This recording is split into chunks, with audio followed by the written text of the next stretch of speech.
The Ways and Whys of Recycling is sponsored by Rumpke, the recycling leader. Knowing what to do with your batteries can be confusing, and we get a lot of questions about it.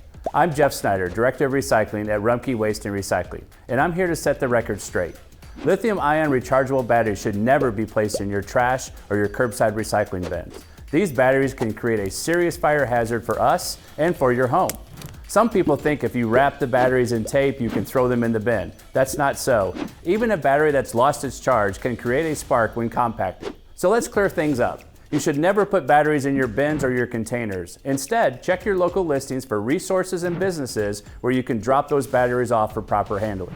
Of course, you don't want to run to the place every time a battery dies, so you'll need to collect batteries safely. You can tape the ends of dead batteries for a bit of extra protection as they gather.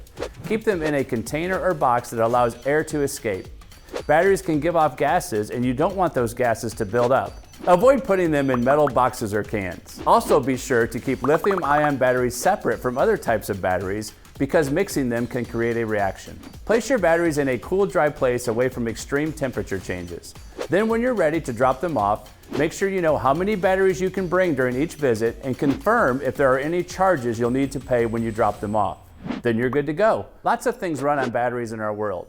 That convenience can come with a hefty price if we don't handle them correctly. For more of the latest information about recycling and other useful tips, visit rumpke.com, the recycling leader.